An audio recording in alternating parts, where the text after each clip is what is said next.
Assalamualaikum geng. Kali ini gue bakalan nyeritain pengalaman gue di Gunung Lawu kan, bersama Ikai. Kenalin dulu Kai, nama asli lu siapa ya kan? Kenalin dong. Kenalin geng, nama gue Rizky Soleman, dipanggil Ikai.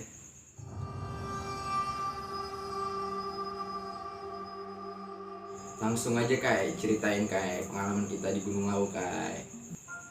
Iya geng, pas awal itu gue nanjak ke Gunung Lawu berlapan, tanggal sekitar 19-an lah. Terus naik busway dari Pinangranti, terus transit di halte busway BNN, dan akhirnya turun di halte busway Senen. Habis itu jalan kaki tuh sampai stasiun ke Senen tuh. Jalan kaki malah mana panas-panasan ya, itu tengah hari bolong ya kayak.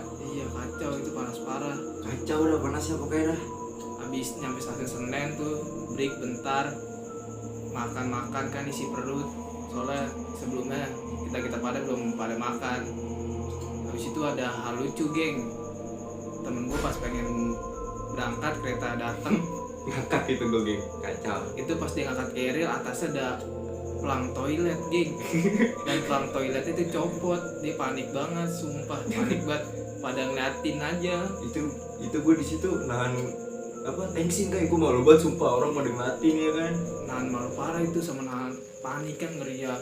Diomel petugas kan, suruh ganti. Udah habis itu langsung kita masuk ke kereta tuh, kereta udah nyampe tuh. Sampai Solo Jebres sekitar pagi lah, jam 3 subuh, apa jam 4 subuh dah. Terus naik charteran mobil dari base camp. Nyampe base camp sekitar 2 jaman lah. Terus istirahat di base camp. Habis itu paginya makan bentar. Habis itu jalan jam tujuan ke Simaksi. Terus kita bayar kan ke Simaksi sekitar 15 ribuan lah. Kalau sekarang mah kayak kurang tahu dah, masih Mungkin 15 ribu apa mungkin udah udah naik. naik ya kayak. Iya, kayak bisa jadi setiap tahun naik kan. Terus itu nitipin KTP biar buat jaga-jaga lah. Mungkin itu kalau misalnya ada yang hilang kan, buat biodata. Udah lanjut, kita arah pos 1 tuh. Sebelum pos 1 ada apa tuh, Candi Ketek ya.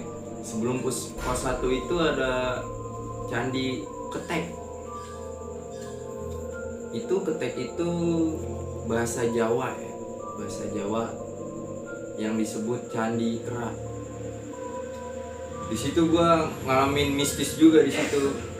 Candi itu bener-bener wangi kembang 7 rupa. Buset, bener-bener wangi banget dah pokoknya dah. Nah, pas di situ juga gua rada-rada gimana ya? Ngedon juga kayak orang panik gitu ya kan.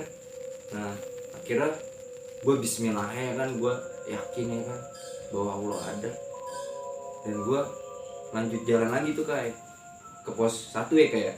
Nama pos 1-nya Iya, pos 1. Nah, pos 1-nya berhenti tuh. Pokoknya nyampe pos 1 pokoknya nggak terlalu lama lah. Pos 1 istirahatnya bentar lah, nggak nyampe setengah jam, 20 menit, cuma break bentar minum, lanjut lagi tuh ke pos 2.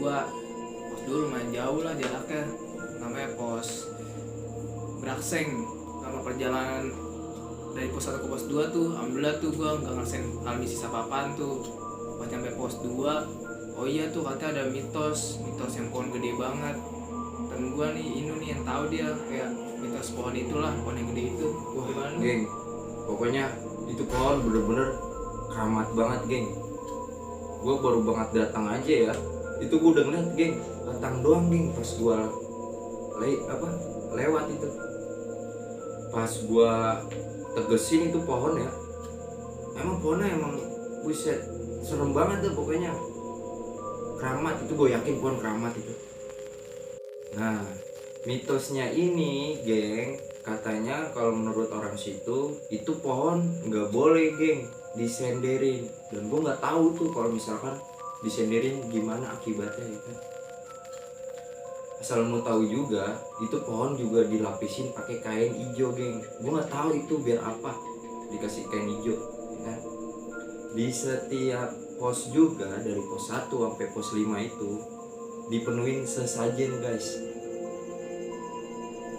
Sesajennya sejenis kayak ini geng, apa, kembang 7 rupa, dupa 3 sama kopi tuh. Gue inget banget tuh. Bukan hanya gue doang yang ngeliat, lu juga ngeliat kan guys? Iya ngeliat, makanya ngeri banget lah, makanya nggak sembarangan banget Gunung Lawu lah. Itu kalau menurut lu gimana kayak itu? Kayak sesajen itu biar apa ya kan? Iya, kalau setahu-tahu gue mah kalau saja gitu mah mungkin biar ibaratkan orang-orang Jawa gitu mah pendudukan kayak biar lebih aman lah, kayak biar gak digangguin. Iya, kayak ibarat Pendapat. biar nggak dijailin geng. Dan sekarang gue lanjut tuh ke pos 3. Pokoknya lama banget dah, lumayan lah ke pos 3 tuh. Sebelum pos 3 ada pos air dulu tuh. Sempet tuh gue break di pos air sebelum pos 3 kan. Sempet break dulu, minum-minum, istirahat dulu kan, makan. Soalnya lumayan jauh banget tuh dari pos 2 ke pos 3. Terus lanjut tuh lewatin pos 3 lah ke pos 4 dari sekitar jam siang lah pokoknya nyampe pos 4 lumayan jauh lah, pokoknya nyampe lah pos 4 tuh lumayan jauh banget. Sampai tuh ngaso tuh nyampe pos 4 sore lah, sekitaran jam 4 jam 5. Terus itu lanjut lagi tuh pengen ke pos 5 Bulak Peperangan namanya. Sebelum nyampe pos 5 temen gua ini kepalanya pusing tiba-tiba.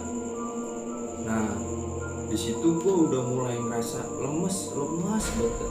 Lagian juga kebetulan geng, gue pas di base camp itu teman-teman gue pada tidur, gue belum tidur geng. Nah, di situ gue ngerasain kepala gue puyeng banget, pusing, udah lemes banget gue. Nah, teman gue ngasih ini geng, asal tahu ngasih apa? Ngasih promak. Nah, di situ gue dikasih promak, ya kan? Ih, gue banget kocak parah. Bener-bener parah kayak. Parah banget itu. Maksud gue tuh, gue puyeng ya. Gue puyeng kan, gue lemes. Kenapa gue dikasih promak gitu ya kan? Iya nih, harusnya obat puyeng lah. Iya. Jadi obat promak. Gue kayak promak kaget mah. gitu, geng. Ya kan? Di situ gue ketawa-tawa, geng. Sumpah. Terus di dalam tenda gue ketawa-tawa anjing. Temen gue ngasih promak. Emang gue akuin temen gue solidnya emang gede, gue akuin. Padahal di situ gue udah ngomong, geng. Udah lu duluan aja. Ntar gue nyusul, gue bilang gitu kan. Gue di sini ngebreak dulu bentaran. Gue gituin, geng, ya kan. Pas habis gue gituin, dia tetap ngeyel. Gue harus nungguin lu nih, demi keselamatan lu. Gue nggak mau ninggalin lu di sini, ya kan. Udah nggak apa-apa, gue bilang gitu. Lu duluan aja. Gue istirahat dulu bentar, kan. Temen gue masih ngeyel tuh, geng, di situ, ya kan. Masih tetap nungguin gue. Nah, di saat itu gue dikasih promak. Pas gue dikasih promak, wah emang, geng, gue udah mikir di situ ya. Temen gue emang solid banget. Gue paling jempol gue sama dia. Maksud gue paling peduli lah. Ibaratnya solidnya gede banget. Makanya lu punya teman banyak, ya kan. Gue tahu lu punya teman banyak. Walaupun dia baik, walaupun dia royal lah, walaupun dia sopan, walaupun dia solid di sini, coba lu bawa ke gunung, semua pasti ketahuan gitu sifat-sifatnya. Nah, di situ kata temen gue ngomong, udah kalau misalkan lu udah nggak kuat, udah kita ngecamp aja di sini. Dan akhirnya gue ngecamp di mana itu, kayak kita ngecamp kayak gue lupa. Pokoknya gue gak pada ngecamp di pinggiran trek tuh. Ngecamp soalnya udah pengen malam lah. Masih kan ada cewek juga, kamu ngambil resiko lah Demi ya. keselamatan semuanya.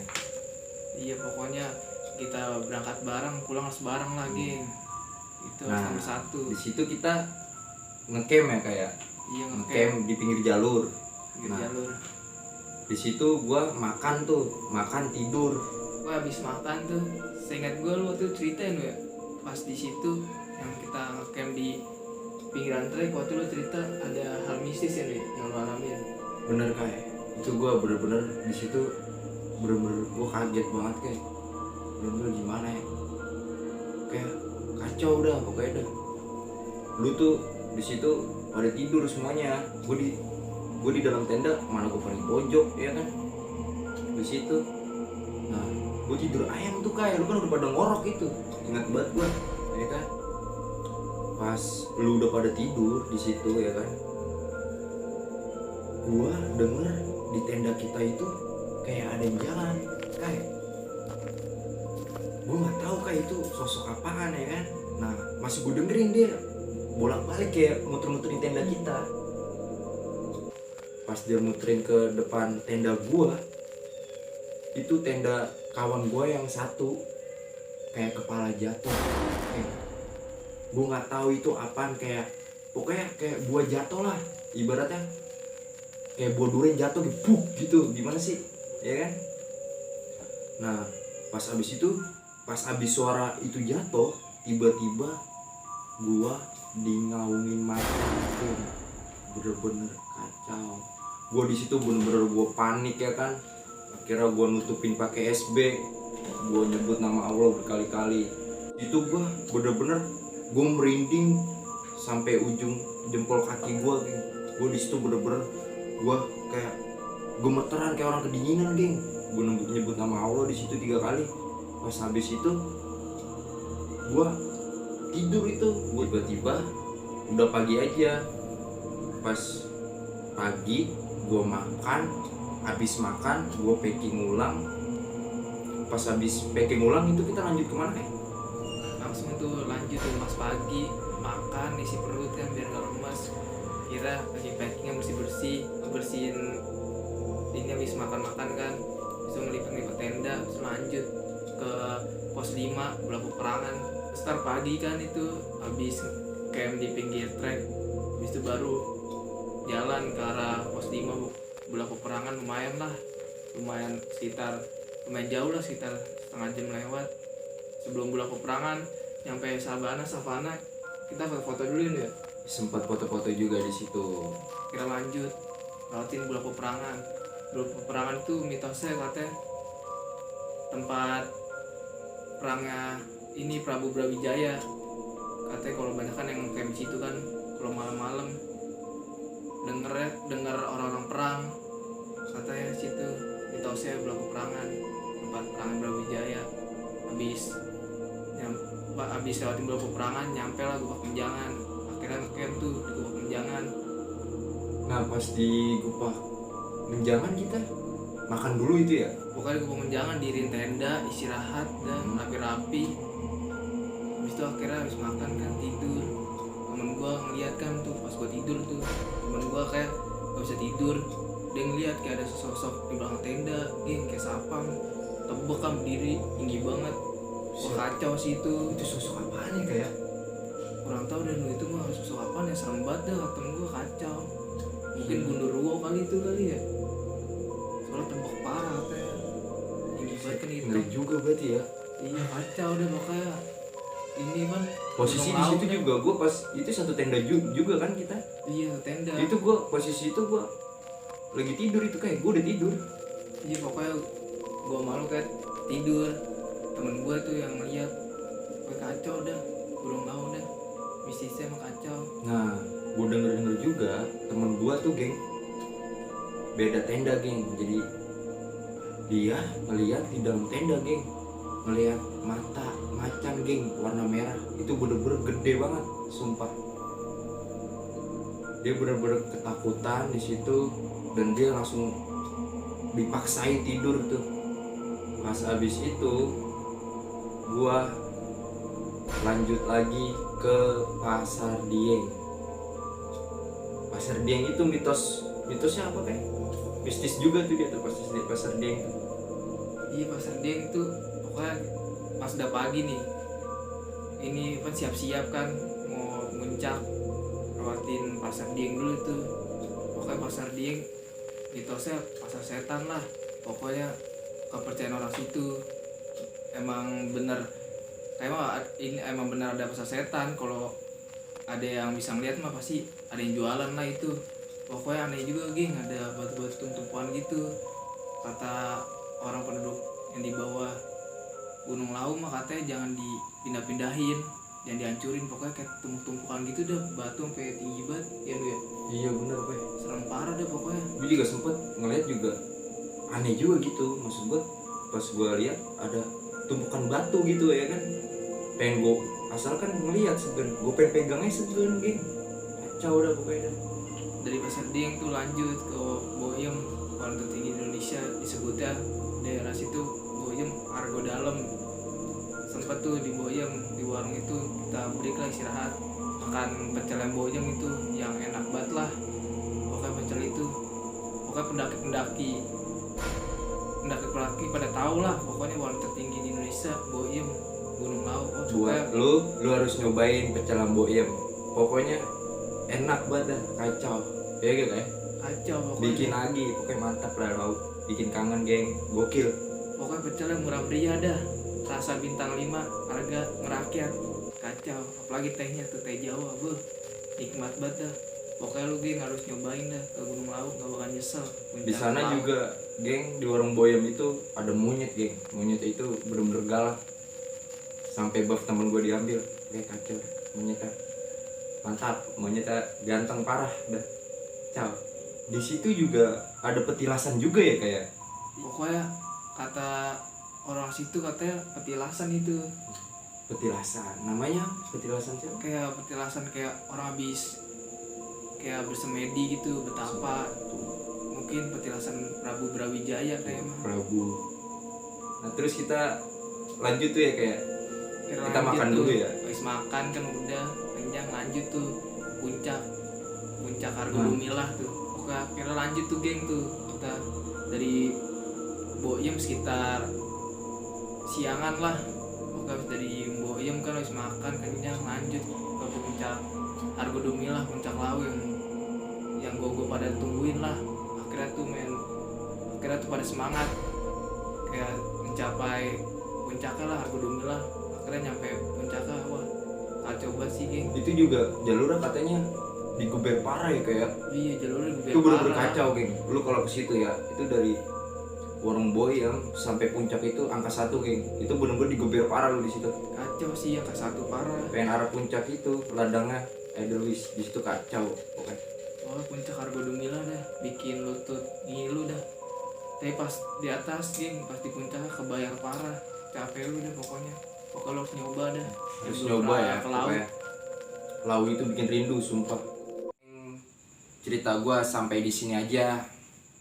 Ini temen gua si Ikai mau ngasih motivasi yang terbaik buat lu yang baru mendaki, ibarat pemula lah. Ya geng, gue ingetin lu pokoknya jangan ninggalin sholat. Mungkin gue karena ninggalin sholat kan ngeliat hal-hal yang macem lah temen gue ini Indu. Pokoknya gue ingetin lu, pokoknya hutan tuh kan tempat bermain. Bawalah sampah sampai ke bawah. Pokoknya hutan tuh harus dijaga, alam Indonesia itu indah. Pokoknya harus itu dijaga. Udah geng, sampai di sini aja cerita gua. Jangan lupa subscribe, like, comment, and share sebanyak-banyaknya geng.